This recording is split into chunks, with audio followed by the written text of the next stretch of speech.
अस्सलाम वालेकुम। आइए स्टार्ट करते हैं book 4 new Oxford modern English. Limericks की हमने रीडिंग और उर्दू ट्रांसलेशन कंप्लीट कर ली थी। अब हम करेंगे इसके क्वेश्चन आंसर्स और ये तमाम एक्सरसाइज। इन क्वेश्चंस के आंसर्स से पहले आप इस पोइम की रीडिंग विद उर्दू ट्रांसलेशन वाली वीडियो ज़रूर देख लें। इस तरह आपको इनके आंसर्स और ये एक्सरसाइज सॉल्व करने में बहुत आसानी हो जाएगी। What happened to the old man's boat? The old man's boat sink. Question B है What did the man from Ewell eat? The man from Ewell ate gruel. What did the lady of Russia do? The lady of Russia screamed very loudly. This question is more difficult. Which limerick do you like the best? Say why. इन लिमरिक्स में से आपको कौन सी पसंद है और उसकी वजह भी बताएं। तो मैंने जो लास्ट वाली है उसके बारे में लिखा है। I like the third limerick best. It gives us a jolt when it says that the old person added mice to his gruel to make it more nice. Question number 2 है Answer the questions about these lines from one of the limericks. When they said no you ain't, he was ready to faint. जब लोगों ने कहा नहीं तुम नहीं हो, यानी तुम नहीं तैर रहे हो, वो बेहोश होने वाला हो गया। तो ये लाइंस लिमरिक में से ली गई हैं और इसी से रिलेटेड ये क्वेश्चंस हैं जिनके आपने आंसर्स देने हैं। What is this limerick about? This limerick is about an old man in a boat. Question B है What does no you ain't mean? Write out what is meant in a full sentence in standard English. It means that you are not afloat. In standard English, it would be written like this. No, you are not. Why was he ready to faint? He was ready to faint because he found out that he was not afloat. Can you write the rhyming scheme for the limericks? The first one has been done for you below. यहाँ पे ये limerick की एक example दी हुई है कि इसकी rhyming scheme किस तरह बनाते हैं। तो ये आप नोट करें। ये जो फर्स्ट 2 लाइंस हैं और लास्ट वाली लाइंस हैं ये राइमिंग वर्ड्स हैं। इसी तरह जो थर्ड और फोर्थ हैं एंट और फेंट ये राइम आपस में मिलते हैं। तो इसका जो है असूल भी यही होता है, इसका बनाने का तरीका भी लिमरिक्स का, कि फर्स्ट 2 लाइंस जो होती हैं और लास्ट लाइन वो राइम होती है और फिर जो थर्ड और फोर्थ लाइंस होती हैं वो शॉर्टर देन अदर्स, यानी इन 2 लाइंस से और लास्ट वाली लाइन से वो शॉर्टर होती है। ख़ुसूसन ये जो फोर्थ लाइन है ये तमाम लाइन से शॉर्ट होती है, बट थर्ड और फोर्थ के वर्ड्स राइम होते हैं। तो इस तरह ये स्कीम भी बना दी गई है। ये बोट फ्लोट और बोट फ्लोट और ये बोट, इसको ए का नाम दिया गया है और ये जो थर्ड और फोर्थ लाइन है ये है एंट फेंट, इसको बी का नाम दे दिया है। तो इस तरह ये स्कीम बन जाती है, ये ए बी बी ए। तो आइए अब हम इन लिमरिक्स की राइमिंग स्कीम बनाते हैं। लास्ट वाले वर्ड्स नोट करें। रशिया, हर, एक्सट्रीम, स्क्रीम, रशिया। तो रशिया ए, हर बी, एक्सट्रीम स्क्रीम सी, रशिया ए, क्योंकि ये जो इसका फर्स्ट लाइन का लास्ट वर्ड था और इसका लास्ट लाइन का जो लास्ट है वर्ड वो आपस में राइम है। इस तरह इसके साथ कोई राइम नहीं और ये दोनों राइम है, तो इस तरह ये स्कीम बन जाती ए बी सी ए। इस तरह लास्ट जो है लिमरिक इसकी भी बनाते हैं। ये है यूल, ग्रूल, नाइस, माइस, यूल। तो यूल और ग्रूल जो है वो ए, इस तरह नाइस, माइस बी और फिर ये लास्ट वाला यूल तो ए। इस तरह ये इसकी राइमिंग स्कीम बन गई। अब हम करेंगे question number 4। Count the number of syllables in each line. Copy the limericks into your notebook. Mark each line like this. तो ये आपने इन लिमरिक्स के सिलेबल्स अलग अलग करने हैं, यानी सिलेबल्स जो है वो हमारी प्रोनाउंसिएशन को बेहतर बनाने में हेल्प करते हैं। हाँ, यानी लफ्ज़ों की जो अदायगी है उसको बेहतर बनाते हैं। तो हर वर्ड के एक या एक से ज़्यादा पार्ट्स होते हैं। तो आइए देखते हैं किस तरह। ये मैंने कॉपी पे लिखे हैं, यहाँ से आपको मैं समझाती हूँ। There was an old man in a boat। तो ये क्योंकि हर वर्ड जो है इसका एक ही पार्ट है। There was an old man in a boat। तो ये इसके 8 सिलेबल्स बन गए। अब ये देखें, who said I am afloat, I am afloat। तो who 1 सिलेबल वर्ड है, said भी, I am भी, बट ये जो afloat है इसके 2 पार्ट्स बनते हैं, a फ्लोट। इस तरह यहाँ भी इसको अलग करेंगे। अब यहाँ से नोट करें इसको कैसे, who said I am afloat, I am afloat. तो ये बन गए 8 सिलेबल वर्ड्स, 1 2 3 4 5 6 7 8। नेक्स्ट लाइन है when they said no you ain't. ये सब 1 सिलेबल वर्ड्स हैं।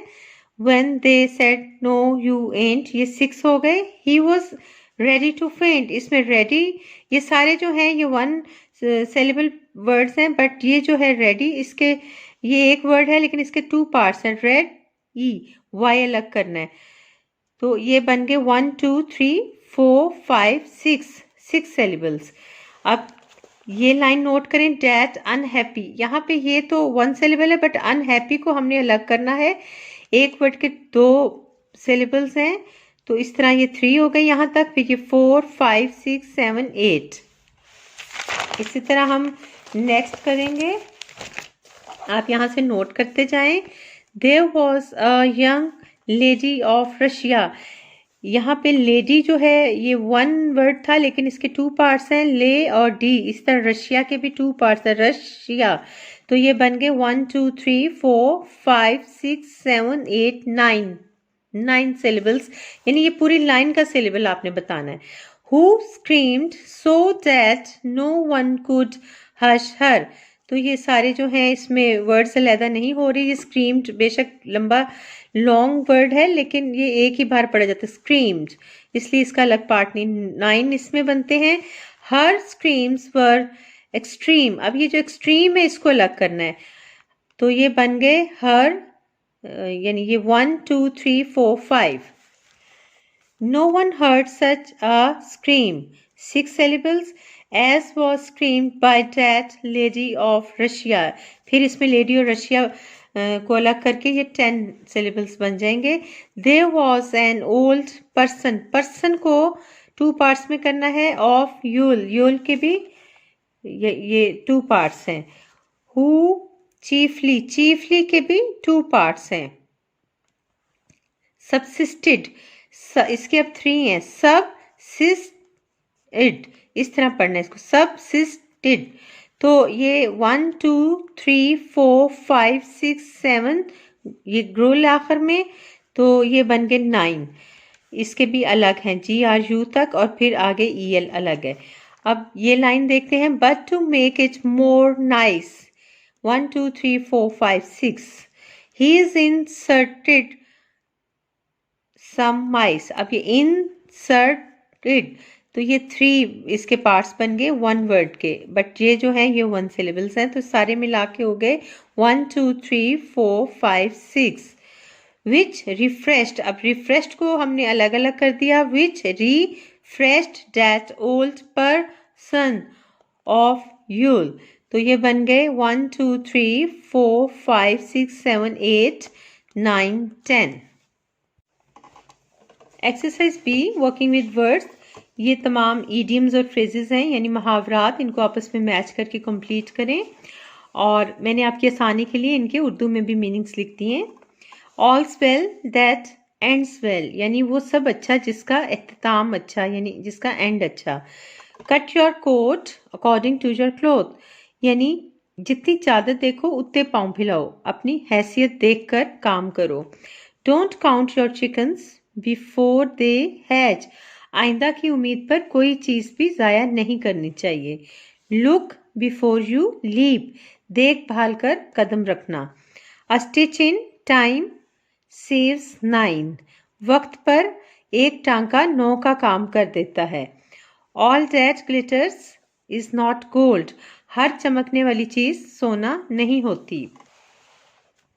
एक्सरसाइज सी जो है ये पास्ट पार्टिसिपल से मुतल्लिक है, तो ये आप यहाँ से इसको पढ़ें और फिर इसके मुताबिक आपने ये एक्सरसाइज जो है वो फिल करनी है. Find the past participles of the following.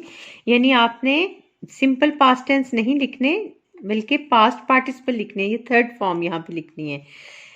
Begin का सेकंड तो बिगैन होता है, बट हमने पास्ट पार्टिसिपल लिखना है begun. Break broken. Buy bought. Come come. Drive driven. Find found. Fly flown. Blow blown. Bring brought. Catch caught. Draw drawn. Fight fought. Play played. Give given. Go gone. Hit hit. Put put. Say said. Sell sold. Shut shut. Sing sing. Smell smelled और smelt ये दोनों ही हो सकते हैं. Steal stolen. Teach taught. Think thought. Hear heard. Learn learnt learned. Read read. इसको लिखेंगे इस तरह लेकिन इसको पढ़ेंगे read. See seen. Send sent. Shoot shot. Sleep slept. Stand stood. Swim swum. Tell told. Write wrote. Use 5 of the past participles from those above in sentences of your own. ये जो past participles हैं इनके आपने sentences बनाने हैं अपनी मर्जी के. तो जोन सा भी आप चूज कर लें और उसके बनाएं, आपकी मर्जी है, लेकिन मैंने आपके लिए थोड़े से बना दिए हैं. Begun. The sun had begun to set. Driven. The engine is driven by steam. Found. Kangaroo is found in Australia. Gone. A farm boy gone city. Hit. The dog was hit by a car. Learnt. I have learnt so much in this school. Sent. I have sent a letter to my mother. इसी तरह आप और भी बना लें अपनी मर्जी से. Exercise D listening and speaking. ये बेसिकली क्लासरूम में करने वाली एक्टिविटी है. Choose one of the expressions in working with words and write down in your own words what it means. Think about a situation or short story in which you can use the expression. ये जो idioms हैं इनके आपने पहले meanings को explain करना है और फिर इनमें से किसी एक को स्टोरी में यूज करना है, यानी इनसे एक स्टोरी क्रिएट करनी है. कुछ फेमस स्टोरीज भी हैं इनसे रिलेटेड, वो भी आप लिख सकते हैं. तो आइए इनके मीनिंग्स को एक्सप्लेन करते हैं. All wells that ends well. Problems that occur along the way do not matter as long as the outcome is happy. वो सब अच्छा जिसका इख्तिताम अच्छा, यानी जब आप किसी अच्छे काम के लिए रास्ते में बहुत सी तकलीफें और मुश्किलात उठाते हैं तो जब उसका अंजाम अच्छा होता है तो फिर वो सब कुछ जो मुश्किलात हैं वो भी अच्छी लगने लगती हैं. Cut your coat according to your cloth. To spend only as much money as you can afford. जितनी चादर देखो उतने पाँव फैलाओ, यानी अपनी हैसियत देखकर कोई भी काम करो. Don't count your chickens before they hatch. Don't make plans based on a good thing happening before it has actually happened. आइंदा के गैर यकीनी वाक़या पर बहुत ज़्यादा इन्हिसार कर लेना. Look before you leap. Think before you act. Take precautions before doing something. यानी कोई भी काम करने से पहले उसे अच्छी तरह देखभाल लो. A stitch in time saves 9. If you sort out a problem immediately, it may save a lot of extra work later. वक्त पर लगाया गया एक टांका 9 टांकों का काम देता है. all that glitters is not gold. Not everything or everyone that appears good turns out to be good. हर चमकने वाली चीज सोना नहीं होती, यानी हर अच्छी दिखाई देने वाली चीज के पीछे कभी कभार कुछ बुरा भी हो जाता है. तो हम पहले इसको समझते हैं कि ये क्या है. Idiom. What is an idiom? An expression that is only known through common use and ever time becomes natural to say. तो हम इनमें से एक ये वाला जो इडियम है इसको स्टोरी में क्रिएट करते हैं, बनाते हैं इसकी story. All that glitter is not gold. तो ये फेमस स्टोरी है बच्चों की, एक हिरन, एक बारासिंगा के बारे में. One day an antelope went to a pond to quench its thirst. The water in the pond was crystal clear and still. The antelope saw its reflection in the water. It looked at its antlers and felt proud of their beauty. Now the antelope focused its eyes on its legs. They were thin but helped it run fast. Seeing them, the antelope became sad. With a heavy heart, it quenched its thirst. As it raised its head, it saw a lion coming towards it. Seeing the lion, it took to its heels and left the lion far behind. But the lion continued his chase. Suddenly, the antlers of the antelope got stuck in the branches of a low-lying tree. It tried hard, unsuccessfully, to free its antlers. The lion came quite near to it. The antelope now rebuked himself for condemning its legs and praising the antlers. The lion pounced upon the antelope and killed it. तो इसका moral है, quality matters not appearance, या फिर all that glitters is not gold. Exercise E, composition. Try to write your own limerick. जैसा कि आप जानते हैं लिमरिक 5 लाइनों पर मबनी एक मज़ाहिया नज़म होती है.